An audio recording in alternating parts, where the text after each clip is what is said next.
The sun came up red over the Texas Panhandle, and the dust came up with it. Miles Harlan rode at the front of a hard-driving herd, his shirt damp at the back and his mouth full of grit.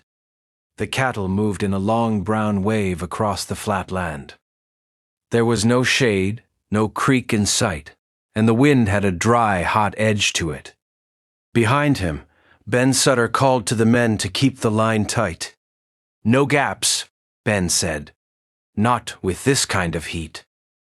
At dawn, before the saddles were cinched, the men had eaten biscuits and salt pork beside the chuck wagon. Tom Harlan spread a folded paper on a crate and tapped it with one thick finger.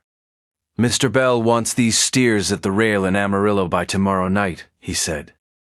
"If they lose weight or come in wild, he cuts the price. We missed that deal, and this ranch feels it all winter." Miles nodded and folded the paper back up. Ben had leaned against the wheel of the wagon and added, "Cow Pike's been seen on the east side. He knows where our water stop is." Tom's face had gone flat and hard. "Then we get there first, and we stay smart." They had been moving since first light. By late morning, the herd had kicked up a cloud so thick Miles could taste mud and sweat. Flies buzzed at the horses' ears. One young calf slipped in the loose dirt, and Miles and Eli Nance swung their ropes fast enough to jerk it back before it got lost from the main group. Nothing on a cattle drive was ever one big danger. It was a dozen small ones, piled up, one after another. A tired horse, a loose flank, a steer that decided to bolt for no reason at all. Miles kept counting heads and watching the sky, because the sky had not given them a hint of rain in 2 weeks. Then the land dipped into a shallow cut in the earth. Rusty draw. Miles saw the old windmill first, standing over the wash like a thin black finger. He also saw the dust cloud behind it. Someone else was there. "Hold up," he said. Ben rode up beside him. "I see them." At the water stop, 3 riders waited near the trough. One was Cal Pike, a rancher from the east side of the county. His gray horse stood square and still. Cal wore a clean hat, clean boots, and a hard face. 2 of his men sat near him, both with rifles across their saddles. Cal lifted a hand, not friendly. "This stop is spoken for," he called. "My crew got here first." Ben's jaw tightened. "That's Harlan water," he said. "You know it." Cal gave a short laugh. "Not today. Your boys can swing west and find another draw." "Ah." Miles looked past him to the trough. It was dry. The old windmill wheel hung still in the wind. That was worse than Cal Pike. Even if Cal moved, there was no water to give the herd. Then the cattle smelled the stop.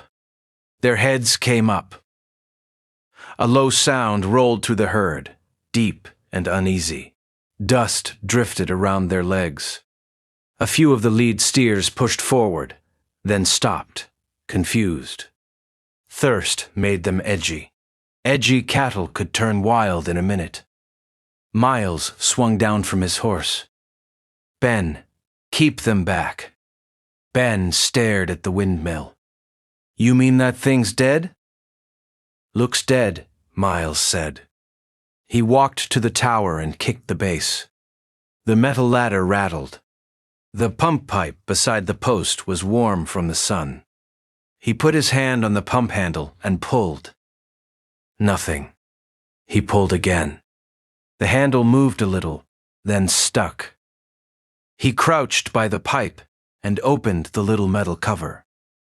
A torn piece of leather hung inside, split and dry. "Pump cup's gone," he muttered. Cal Pike watched from his horse. "Even if you fix it, that trough won't fill before dark," he said. "Turn your herd away, Harlan." Save yourself the trouble." Miles looked up. The windmill blades shivered in the wind, but the pump would not catch without a seal. He had a coil of rawhide lacing in his saddlebag. He kept it for broken reins and loose tack. He pulled it out and cut a strip with his knife. Ben came over, frowning. "What are you doing with that?" "Making a cup," Miles said. Ben gave him a long look, then nodded once. "I'll hold the cattle." Miles tied the rawhide around the split part and packed it tight with the flat of his knife. He wet it with water from his canteen so it would swell and grip better. It was not pretty work. It was work done fast, with dust in his eyes and time running out. He tapped the pipe, gave the handle one hard pull, and heard a small click inside the pump. The cattle below bawled again. One big red steer shoved forward, then another. Their ears were up. Their tails flicked hard. The herd was close to breaking. "Move, Miles," Ben shouted. "They're getting ready to run." Cal Pike lifted his hand and shouted to his men. "Stay out of their way. If they bolt, they bolt." Miles grabbed the ladder and started up the windmill tower. The iron rungs were hot enough to sting. The wind hit him hard as soon as he got above the roofline. It pushed at his shoulders and slapped dust into his face. The tower swayed a little. He kept one hand on the ladder and one hand on the frame. Below him, the herd and the men looked small, like pieces set on the same brown board. At the top, the old machine groaned. A loose belt snapped against the frame in the wind. Miles found the pump arm and saw the problem clear now. The rod had slipped out of line. Without a tight seal, the pump could not pull water up from the ground. He leaned into the wind and reached for the rod with both hands. His fingers were stiff with grit, but he got the rawhide strip around the joint and twisted it tight.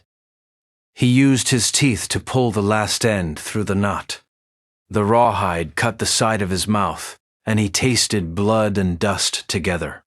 For 1 second he stood there, high in the wind, with the panhandle spread out around him.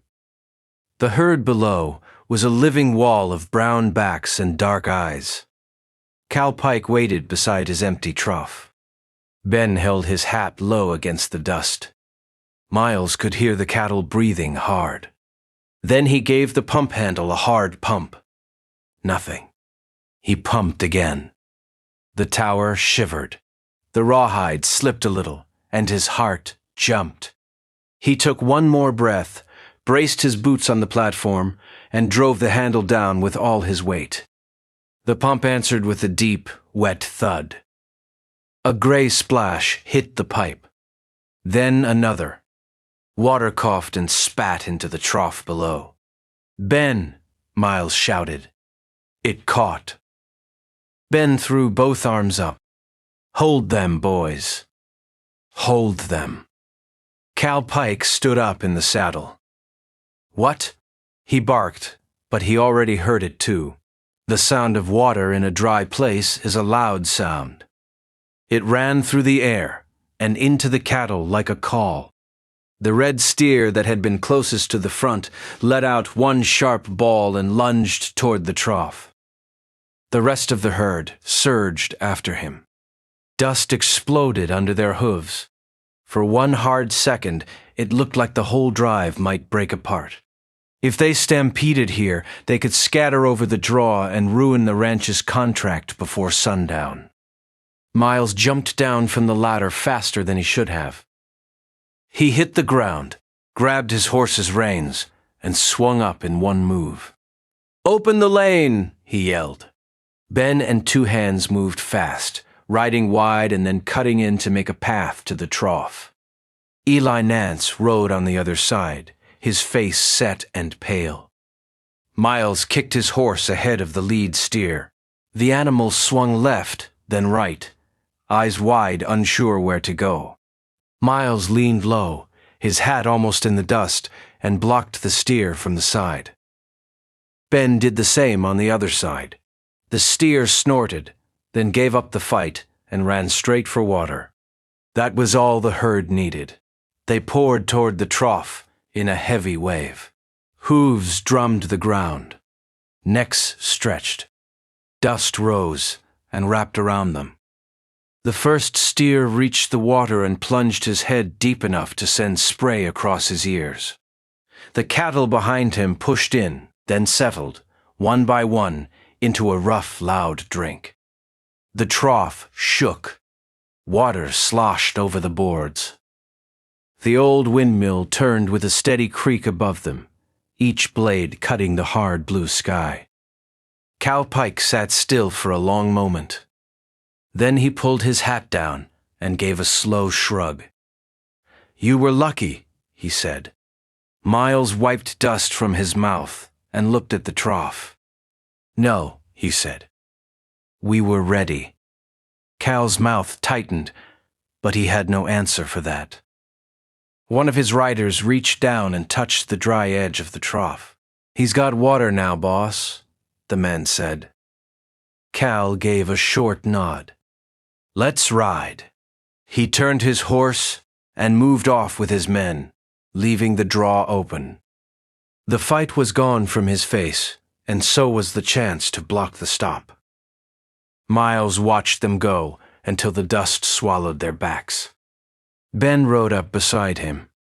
His shirt was dark with sweat, and his hands shook a little around the reins.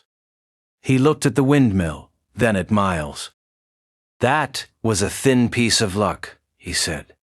Miles shook his head and smiled for the first time all day. "Not luck. Rawhide."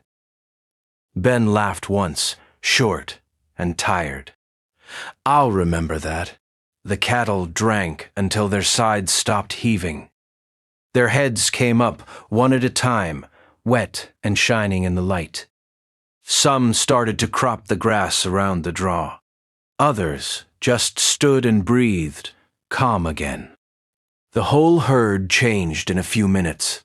Where there had been heat and fear, there was now a low, slow sound of feeding and rest. Later, when the sun dropped lower, Tom Harlan rode into Rusty Draw with the last remuda string and a sack of oats behind his saddle. He took one look at the full trough and the settled cattle and let out a long breath. "I heard the windmill died on you," Tom said. "It did," Miles said. Then it came back. Tom climbed down and looked at the pump. The rawhide strip was dirty and wet, but it held. Tom gave Miles a firm clap on the shoulder. "Mr. Bell will like this," he said. "He likes a herd that reaches the rail in one piece." Miles looked past him to the west, where Cal Pike's dust was already gone. "He can have his claim to the rest of the county," Miles said. "Not this water." Tom nodded. "No, not this water." By the time they moved out again, the herd was calm and heavy with water. The moon was just coming up when they reached the last stretch of the drive. The cattle walked in a steady line, and the sound of their hooves was soft now, not wild. Miles rode at the front and watched the old windmill at Rusty Draw fade into the dark behind them, its blades turning slow in the evening wind. He could still feel the climb in his arms and the grit on his skin. He could still taste dust and rawhide, but he also knew the worst was over. The trough had filled. The herd had drunk. The contract was safe. And somewhere back at the draw, an old machine was still turning in the wind, because he had given it one more chance.